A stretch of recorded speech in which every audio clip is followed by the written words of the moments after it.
power corrupts. Absolute power, they say, corrupts absolutely. We in Freemasonry, however, elect men to whom we then hand absolute, well, nearly absolute power. Apparently, that's the way we like it. Not long ago, I had dinner with a brother who was indignant at the fact that a Grand Master had expelled an officer out of the Grand Line. "He can't do that," said the brother. "What do you mean he can't do that? He's a Grand Master." I'm not a bylaws expert, but I believe he was well within his rights to do it. The expelled member, in fact, was appointed, not elected. I then gave the brother a couple of examples I've seen where a Grand Master and a Master of the Lodge of Research had expelled an elected member from the line. We actually had one Grand Master who said no lodge could have its own website and ordered all of them taken down. Can't do that? Of course they can, and do. Absolute power. It's practically an aphrodisiac. You've been master of your lodge? You've had it, felt it, embraced it. Some use it wisely. Some abuse it. Still, face the facts. We, as Freemasons, elect a benevolent, well, we hope benevolent, dictator.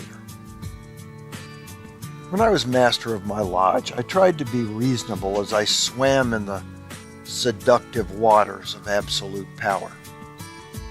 Oh, I made an executive decision now and then, but all in all, I think I controlled myself.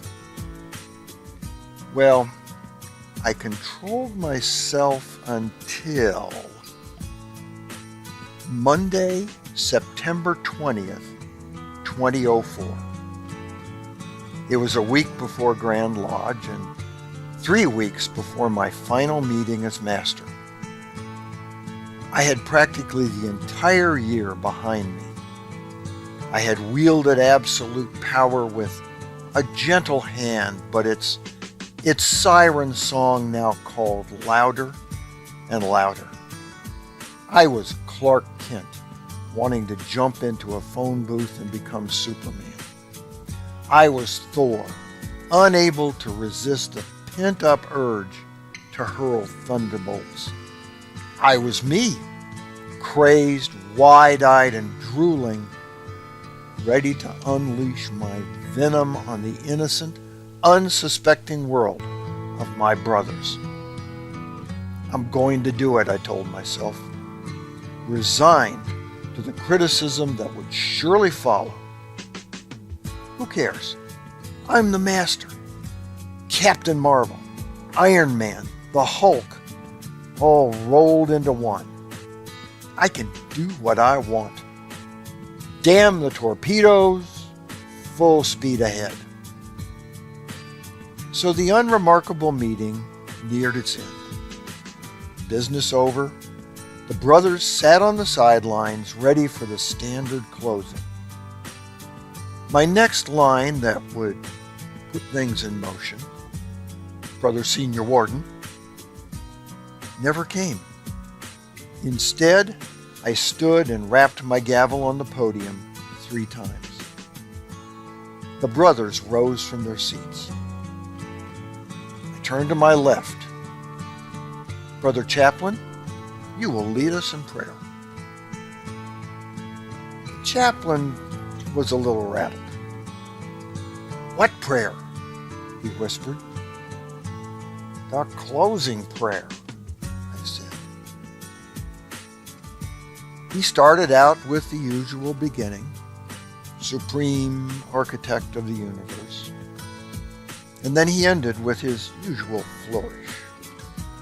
Then, awash in the intoxicating flood of absolute power, completely within my rights to do so, I skipped all the other closing ceremonies and said, "Brethren, by the power vested in me as worshipful master, I declare Liberty Lodge number 31 duly closed." My God, I'm the master. I have the authority. I can do it that way, and I did it. Live with it. I gave a single rap of the gavel and waited for the onslaught of criticism that was about to come. I was ready. Give me your best shot. You know, sometimes in the ebb and flow of events, things don't happen exactly as we expect. Some call this the law of unintended consequences. The thing is, we usually think of that law implying a negative outcome where a positive outcome is expected. Well, something unexpected happened here, but it was the opposite. I truly had expected a negative outcome. Instead, the entire lodge erupted in cheers. Although the brothers were already standing, I think it counted as a standing ovation. Who knew giving in to the allure of absolute power could make a guy so popular? Or maybe they were just happy they could get to that second helping of dessert a little sooner. So mote it be. For the Whence Came You podcast, this is Steve Harrison with the Masonic Minute.